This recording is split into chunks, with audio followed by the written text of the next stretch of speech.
A luta pela descomodificação dos bens comuns e da natureza na América Latina, rumo ao pós-extrativismo.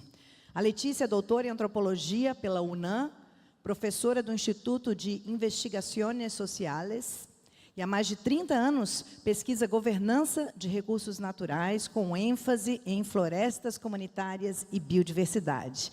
Foi colaboradora de Elinor Ostrom e presidiu a IASC. Desde 2016, integra o Comitê de Políticas de Desenvolvimento da ONU. Bem-vinda. Uma salva de palmas para a Letícia, por favor. Bueno, perdón por no hablar en portugués. No, sí. Perdón por no hablar español No, bien bueno, también. Entonces, con esto paso, ¿verdad? Sí, afiante. Bueno, voy a irme rápido porque hay muchas cosas por decir. Bueno, yo, en coincidencia con la primera plática, creo que desde hace muchos años, desde hace unos 15 años, 20 años, distintos diagnósticos sociales, ecológicos, nos hablan de una crisis múltiple y inédita, o sea, de una fuerza que no tiene antecedentes cercanos, bueno, no tiene antecedentes. En primer lugar, como habló el primer ponente, es tema del colapso del sistema Tierra. A mí me gusta, uso mucho en docencia, el esquema dentro de Resiliencia de Estocolmo, que me parece un resumen muy fuerte digamos, 5.000, 6.000 papers de distintos, y ellos se han propuesto documentar la crisis no solo del clima, sino también de la biodiversidad, de la distribución o disposición de lo que llaman agua verde, que es el agua de las cuencas y los cuerpos de agua, del agua azul, perdón, y el agua verde, que es el agua en los ecosistemas, que está también desapareciendo. No es que nos estemos quedando todos sin agua, sino que muchos ecosistemas se están deshidratando, se están desertificando. También analizan la crisis, los cambios en el ciclo de nutrientes del fósforo y el nitrógeno y la mayor existencia de fósforo y nitrógeno en el agua, en la tierra, que genera anoxia, realmente falta de oxígeno, y eutroficación, zonas muertas en el océano, zonas muertas en los cuerpos de agua. También documentan la acidificación del océano, que es algo terrible. Yo buceando con mi nieto, el pobre piensa que los corales son blancos, por ejemplo, y esto tiene con la absorción de dióxido de carbono por el océano. Documentan la contaminación química con materiales radioactivos, transgénicos, plásticos, etcétera, y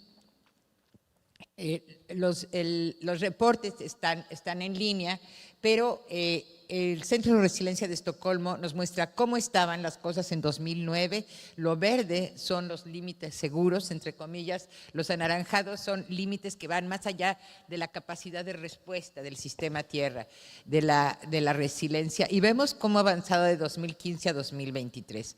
Digamos, es realmente una velocidad de cambio, de deterioro muy importante, y más allá de los límites, es lo que proponen el sistema Tierra, entra a un nivel de incertidumbre que no sabemos qué va a pasar, no hay vuelta atrás. Otra dimensión de la crisis contemporánea es la desigualdad. La desigualdad actual no tiene parangón en la historia, digo, se habla de la gran desigualdad posterior a la Primera Guerra Mundial, que dio paso a las guerras mundiales, pero la desigualdad actual, imagínense ustedes, que desde los 80 ha crecido como consecuencia de las políticas de desregulación y de privatización de bienes públicos y comunales. El 50% más pobre de la población accede a 8.5% de los ingresos, el 10% más rico captura 52% del ingreso, pero es dueño del 76% de la riqueza global. Norteamérica es la región más rica. Esta diferencia, esta desigualdad entre individuos es desigualdad entre regiones.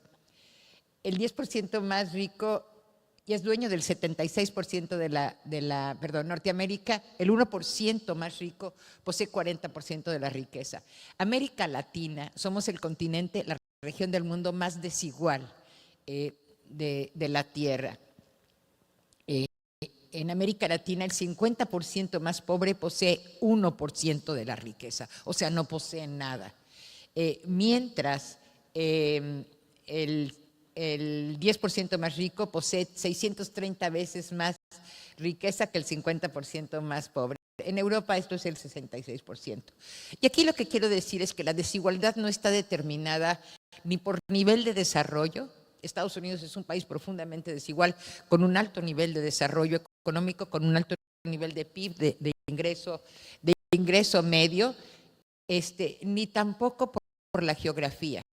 Tenemos países muy desiguales en, digamos, Rusia, por ejemplo, donde la desigualdad ha crecido de manera estrepitosa desde que cayó la Unión Soviética en el norte, y tenemos también los países escandinavos, que son los países más igualitarios. Pero no está relacionada con estas condiciones, y lo que quiero decir es que la desigualdad no es normal.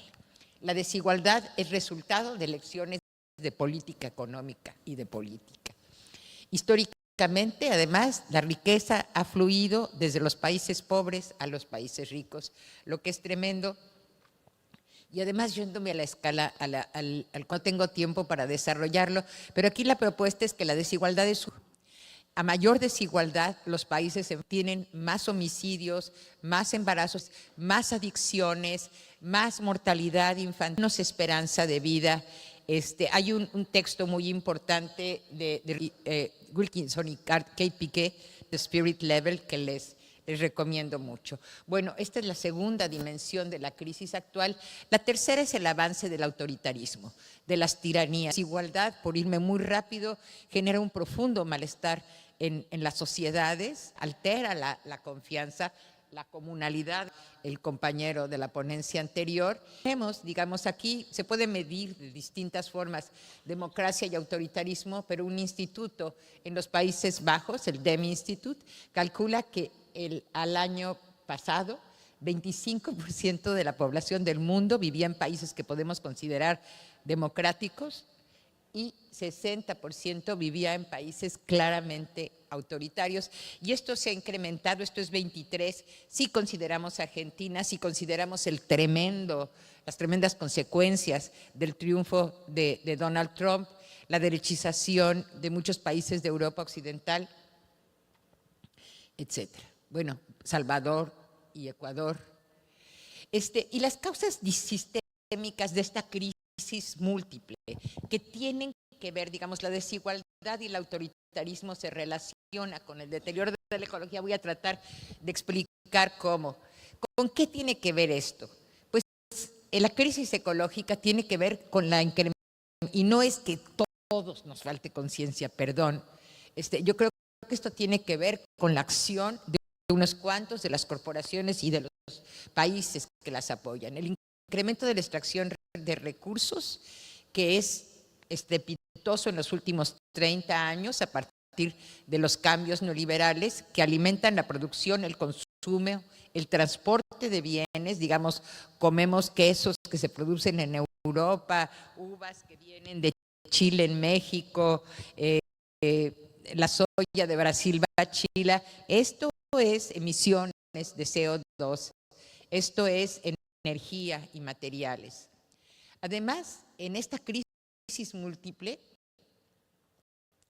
influye mucho, sobre todo en la desigualdad, la privatización de bienes públicos y de bienes comunes. Los países antes, hasta hace 30, 40 años, los países, sobre todo los europeos, tenían un gran acervo de bienes públicos. La educación, la salud, los museos, empresas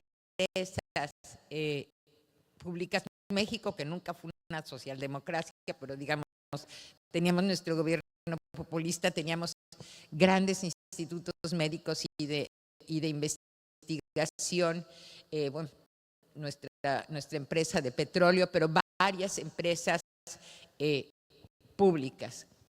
En los teléfonos, por ejemplo, en los años 90 se empieza a dar de manera muy acelerada en nuestros países, en América Latina, pero también en Europa y en los Estados Unidos, privatización de la educación, privatización de la salud, privatización de la energía, privatización del agua. Digamos, ¿cómo que el agua no es? Pues el agua no debería de ser una mercancía, pero se ha convertido no solo en mercancía, sino en commodity. Voy a ir a esto más adelante. Se redujeron también los impuestos y los estados, su mecanismo redistributivo es a través de las contribuciones fiscales que se reinvierten en bienes públicos. Pues esto cayó, digamos, en los Estados Unidos, en Europa, en México, en Brasil, en Chile, donde vemos una conexión muy directa entre esta fórmula neoliberal y un gobierno autoritario. Chile fue el laboratorio del neoliberalismo, no solo en América Latina, sino en términos mundiales. Se reducen impuestos, se desregula la actividad financiera. Aquí las tarjetas de crédito y los préstamos pueden costar los intereses 3 o 4 veces más de lo que cuesta en Europa, y se multiplicó la deuda del sur global, que ahorita tiene cifras astronómicas, y nos dedicamos en gran medida como países a producir materias primas para pagar los intereses de una deuda que crece sin poderla detener. También se dio, digamos, como explicamos estas crisis, la acumulación de poder político por parte de unas pequeñas élites, por parte de corporaciones, por parte de oligarcas, como es el caso de Trump y Milei. En la actualidad esto tiene que ver, el resultado de la desigualdad, pero a la vez genera más desigualdad, y las crisis económicas, ambientales y políticas, pues como siempre, son más graves en el sur global, son más graves en África, son más graves en América Latina, son más graves en el sudeste asiático. Ahora, ¿qué es el capitalismo? ¿Y qué es el neoliberalismo? Si yo estuviera en clases les preguntaría, pero no tenemos mucho tiempo. Leí hace poco en un autor que ahorita me está gustando mucho, George Monbiot, que el capitalismo es un sistema económico que se consolidó, digo, hay muchas definiciones, pero se consolidó a partir del pillaje, del robo, de la destrucción de bienes comunes. En Europa, digamos, aquí está el clásico trabajo de Marx sobre la acumulación originaria, pero la acumulación originaria se dio de manera astronómica en las Américas, y se sigue dando, como menciona Harvey, sigue manteniéndose una acumulación por despojo, sobre todo con el avance del extractivismo en nuestros países. ¿Y qué es el neoliberalismo?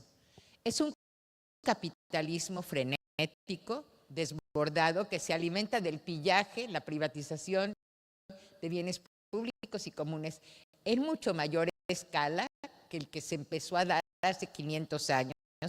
Distintos autores proponen, Raj Patel, Moore, Monbiot, que el capitalismo se inicia como experimento social y natural en Madeira por los portugueses, que empiezan con el tema de las plantaciones de azúcar, que a partir del trabajo esclavo y de deteriorar totalmente la naturaleza sin la restricción de la población local portuguesa que podía protestar, alcanza una productividad sin antecedentes, pero acaba a los pocos años con la existencia de Madeira.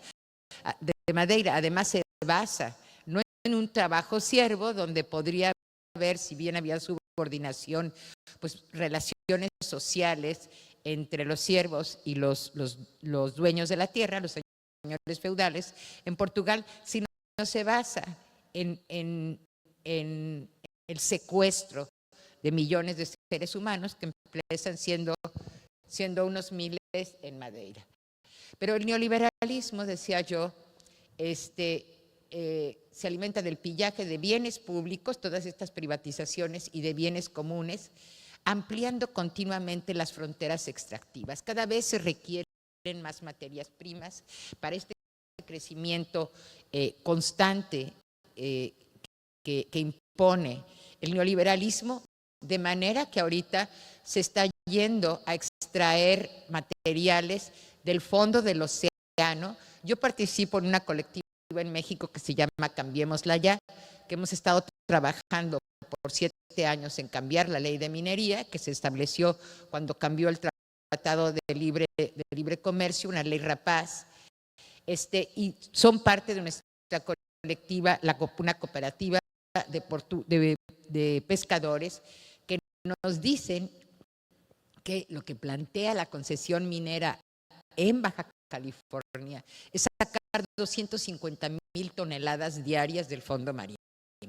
Digamos, esto es ampliar la frontera extractiva más allá de lo posible, y este extractivismo y llevar las fronteras de extracción cada vez más lejos se va a incrementar, y hay que tener esto muy consciente, en un 500% la demanda de minerales a 2050, a partir de la demanda de minerales críticos para la transición energética. Y ahí tenemos la desgracia de la extracción de cobalto en el cobre, de litio, aquí en Sudamérica.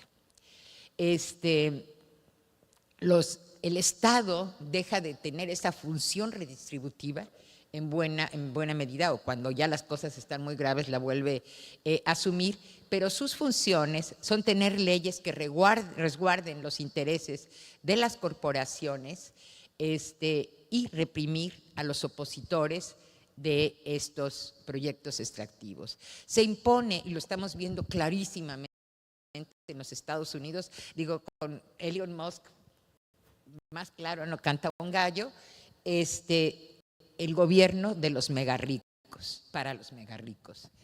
Y en la narrativa neoliberal, y aquí voy a insistir, en la narrativa neoliberal, el neoliberalismo es el fin de la historia, o sea, ya no hay opción. No hay opciones ni sociales, ni económicas, ni al capitalismo, ni al neoliberalismo, y por ahí se dice que es más fácil pensar en el fin del mundo que en el fin del capitalismo. Y aquí esto se da en medio de una parálisis de la izquierda. O sea, todos nos las creemos, y los gobiernos de izquierda en México y en Sudamérica han sido extractivistas porque la idea es que no hay opción. Y misma CEPAL, que promovió durante décadas la integración regional y el desarrollo industrial propio en América, ahorita está en el tema de conseguir mejores pagos por los proyectos extractivos, pero nuestro destino manifiesto o nuestra ventaja comparativa es producir materias primas.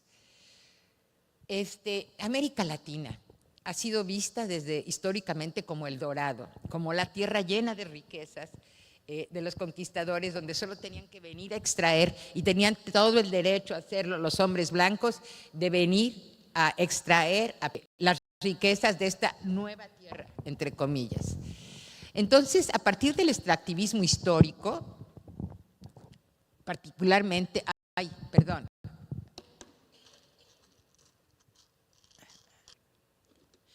partir del extractivismo histórico, ya les estoy pasando hasta el nostro.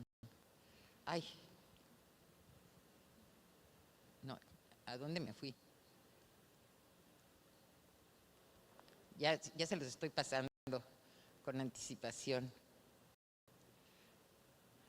A partir del extractivismo histórico, que fue originalmente caña de azúcar, que promovió este gran secuestro de millones de africanos que llegaron a estas tierras, la producción de plata, donde también se ocuparon africanos esclavizados, indígenas obligados a trabajos forzados. Digamos, se estima que en el Potosí, yo he vuelto a leer el viejo texto de Eduardo Galeano, de Las venas abiertas, que nos dice que en Potosí a lo largo de 300 años murieron 5 millones de indígenas sometidos a trabajos forzados. Estos bienes, de esta riqueza que se generó, que se fue de América Latina, Europa, Brasil, Portugal, España, y luego de ahí a Inglaterra y a Holanda. Esta es otra historia. Se financió gran parte de la revolución industrial europea y se nos prohibió a los países latinoamericanos desarrollar industria. Esto se tenía que exportar de Europa. ¿Y qué es el extractivismo? Es extracción intensa de bienes, que muchas veces son bienes comunes. Voy a hacer mi definición de bienes comunes en un momento. ¿Ves? Que son unidades, lugares de producción aislados, sin conexión económica con las regiones, para satisfacer no la demanda propia de Brasil o de México, sino la de China, de los Estados Unidos, de España. Los bienes se exportan como materias primas, o sea, no se genera valor agregado, ni empleo, ni producción, ni diversificación horizontal. Se generan fuertes daños socioambientales enormes, muchas veces irreversibles, que se imponen en las regiones subordinadas, le hacen nuestra América y África, mediante coerción. Por eso la herencia de gobiernos estructurales autoritarios. La plata que se extrajo durante 300 años del Potosí en Bolivia y de Zacatecas equivalía en 2019 a 260% de la deuda del sur global. Y esto, pero hay que pagar la deuda.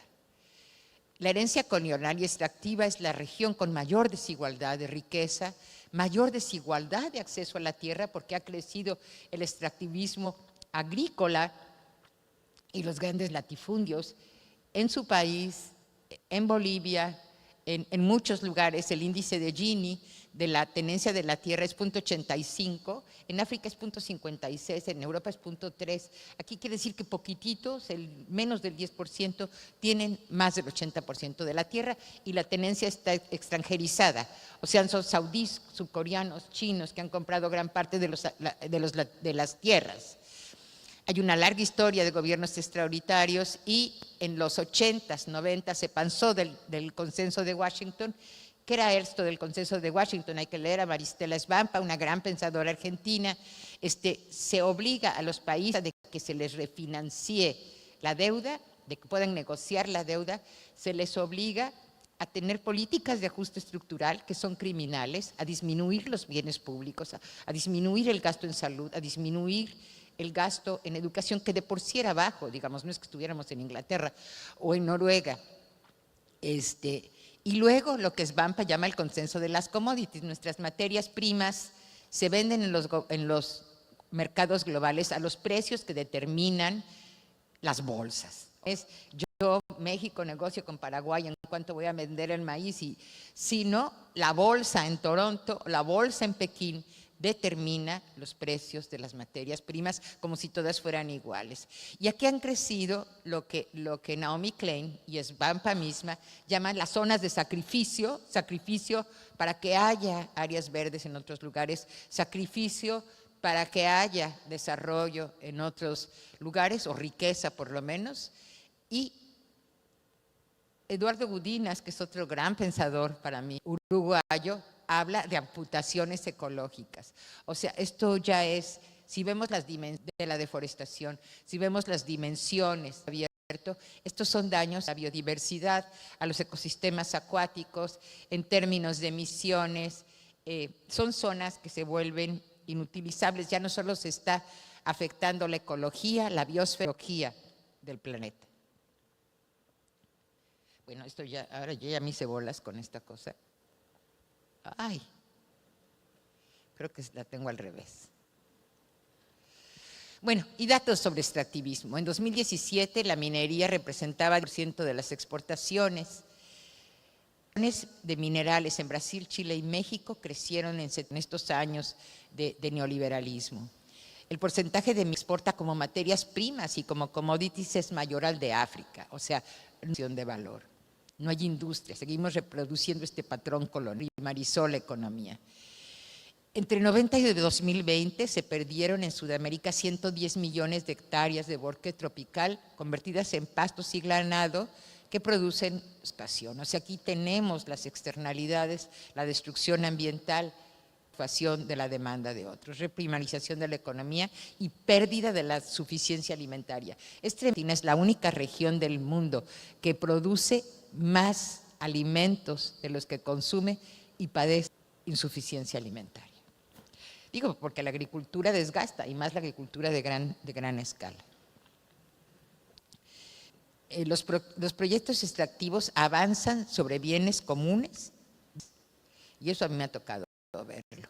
Y ahora, imagínense ustedes lo tremendo. Esta es la segunda mina de plata más grande de América Latina, se llama Mazapil, está en Zacatecas, tiene una profundidad de 1,5 km hacia abajo y 10 kilómetros de diámetro.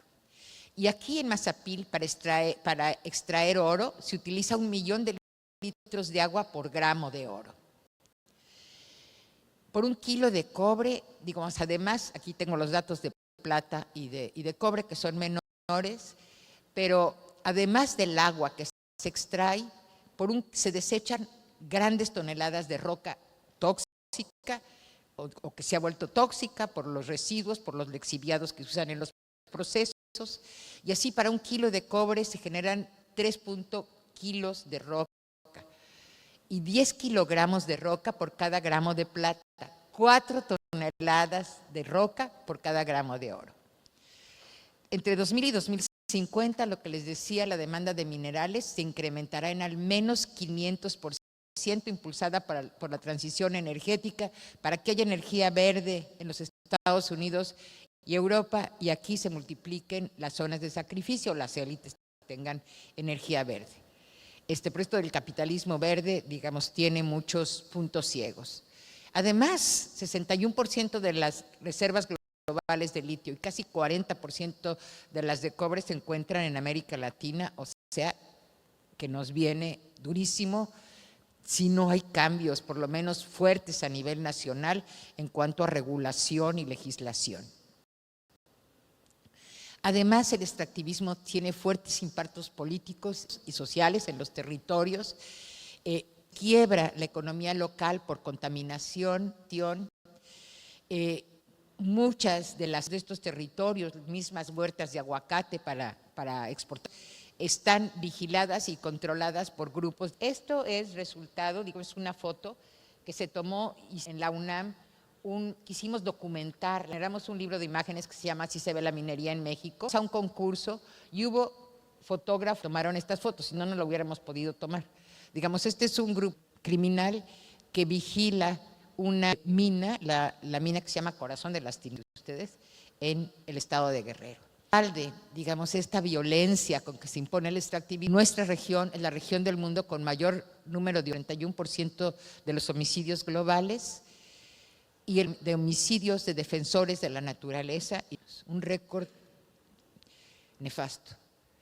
Bueno, todo el rollo de las crisis ambientales y el extractivismo y el neoliberalismo en América Latina, y no hay opciones a esto, tiene que haber opciones, por Dios, tienen que ver con la imagen del individuo que promueve, que está presente ya desde Hobbes en el siglo XVII, Hayek, el gran ideólogo del neoliberalismo en los Estados Unidos en los años 70, y Harding, que en 68 propone este artículo bastante insulso de la tragedia de los comunes, incluyendo a Descartes, que los seres humanos y la naturaleza somos totalmente distintos.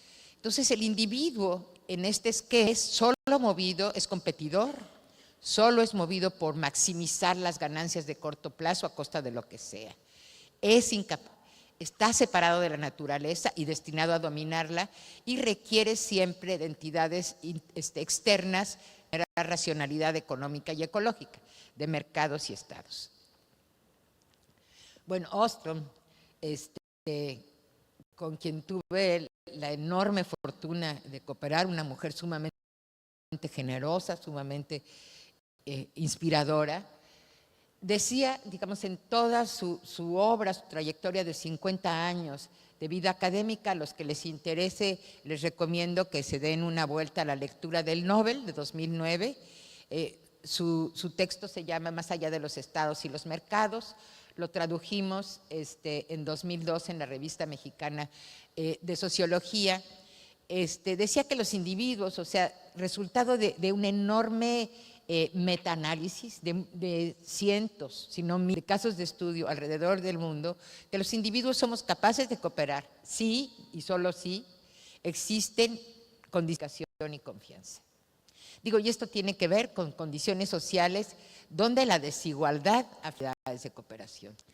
Y ella definió los bienes comunes. Esta es una entrevista que apareció en el Journal of the Commons en 2010. Los compartidos cuya preservación, es una definición general, preservación, uso sostenido y cuidadoso, o su creación, en el caso de los nuevos bienes comunes como la Wikipedia, requiere cooperación, acción colectiva. Hay un curso de bienes comunes, sobre bienes comunes que hicimos en la UNAM con el apoyo de Ostrom, que está en la plataforma de UNAM Coursera. Hay que actualizarlo. Entonces, los sistemas y a mí no me gusta hablar de servicios ambientales, como no me gusta hablar ya de capital natural o de capital social, antes lo hacía, pero creo que los términos dicen mucho. Los sistemas naturales, los servicios ambientales o beneficios de la naturaleza, según el IPBES, como bienes comunes. O sea, para preservar la atmósfera necesitamos cooperación entre estados y entre corporaciones, aunque 10 de las corporaciones o las 25 corporaciones son responsables de la mitad de las emisiones. Entonces, esto de que todos cooperemos para mantener la atmósfera, a ver, espérenme, ¿no? Vamos. Y bienes de conocimiento, de cultura, pueden entenderse, pueden comportarse como bienes comunes. Decía yo el tema de Wikipedia, el conocimiento tiene mucho de bien común, no se produce de manera aislada y tiene sentido en la medida que nosotros usamos el conocimiento, no que lo desusamos, pero también pone que la paz, la reconstrucción de la paz en comunidades como las que mencionaba, o en comunidades como México, que está azotado por una ola de violencia, tiene que hacerse de manera colectiva, quizás con apoyo del Estado. Digamos, enfrentar a grupos comunales no es un deporte, pero sin la participación comunitaria es muy difícil que esto se logre. Ahora, la acción colectiva no es una panacea. Ostrom en distintos casos muestra, y los que hemos seguido su línea de reflexión, es demandante, o sea, cuesta reunirse, cuesta llegar a acuerdos, cuesta mantener la comunicación, pero y la desigualdad afecta enormemente la posibilidad de acción colectiva, de confianza, porque la desigualdad deteriora la. Bueno, entonces, para ir cerrando, en distintos contextos, los individuos utilizamos distintas racionalidades. Si yo voy a comprar un coche, pues veo que me salga de competir. Pero si yo quiero venir aquí y establecer relaciones de cooperación y de comunicación con ustedes, con la Conferencia Planeta, pues no tengo una lógica de a ver cuánto le saco, ¿no? De a ver qué negocio puedo hacer, no traje ahora en esta visita. Muchos seres humanos, estos también son resultados de investigación empírica y de psicología experimental, tenemos aversión a la desigualdad y a la injusticia. Fuertemente capaces de cooperar y somos fuertemente capaces de ser altruistas, incluyendo en nuestro cuidado a otras especies. O sea, por mi perra, pero no solo, me fui al jardín botánico de aquí de Florianópolis y no abracé a las ceibas pues porque tienen espinas, pero está muy chulo su jardín botánico. Somos seres sociales antes que consumidores, somos ciudadanos antes que consumidores.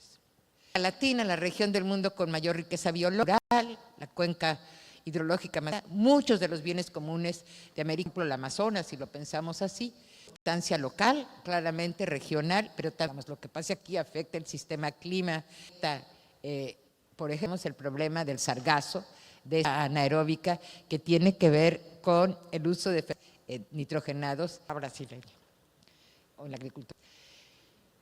Hay la de acción colectiva para la gobernanza, pero también afrodescendientes y comunidades. 35% de los bosques de América idos o manejados por comunidades. Hay una fuerte acción colectiva, la cooperación para mantener y cuidar los bienes, sino para defenderlos. La condición de extractivismo colectiva en defensa de los bienes comunes es cada vez más. La desigualdad y la colectiva. Las crisis contemporáneas requieren respuestas en distintas escalas. No solo es que cambiemos la conciencia individual. Esto de que solitos, si apagamos el agua y si consumimos orgánico y si tenemos nuestra compuesta, vamos a cambiar el mundo, pues es una gran falacia que nos venden. Necesitamos, sí, eso por coherencia mental o psicológica, pero necesitamos cambiar las reglas del juego en bien medidas. Entonces requerimos distintas leyes, requerimos, o sea, que la deuda externa se condone, requerimos protección de las minorías raciales, requerimos leyes que den vuelta al extractivismo, que cobren los impuestos que hay que cobrar, que vuelvan a comunalizar hospitales, bienes públicos, o sea, en distintas escalas, en escalas globales. Por eso estamos aquí. Hay que descolonizar las relaciones de poder económico y político entre países y regiones globales, redefinir los roles de los estados como resguardos del bien público y de los derechos colectivos, pero la reconstrucción y construcción de comunalidad y de bienes comunes en los ámbitos territorial, económico, social, cultural, de construcción de paz son fundamentales. Aquí esta es foto de una asamblea a la que fui hace 2 semanas, donde esta cooperativa, esta unión de cooperativas indígenas que producen ecoturismo, café, energía sustentable, etcétera, desde hace 40 años, pues se echó abajo, informan que se echaron abajo 3 concesiones mineras en su región. Entonces, leyendo a George Monbiot, insiste en que tenemos que desarrollar nuevas con base, con datos, con base en nos dice que el desastre afligía a la tierra. Estos dicen, y ha sido creado por de villanos que en la vida era pelear con de basura, o sea, por minucias. Pero la mayoría de la gente nos rebelamos contra este orden, contra las fuerzas viles, construyendo comunidades atractivas y colaborativas, incluyentes y generosas. Devolvimos el futuro a la tierra. Tarea, como académicos, como activistas, como gente de ONG, es narrar una historia, camino a un mundo mejor. Muchas gracias.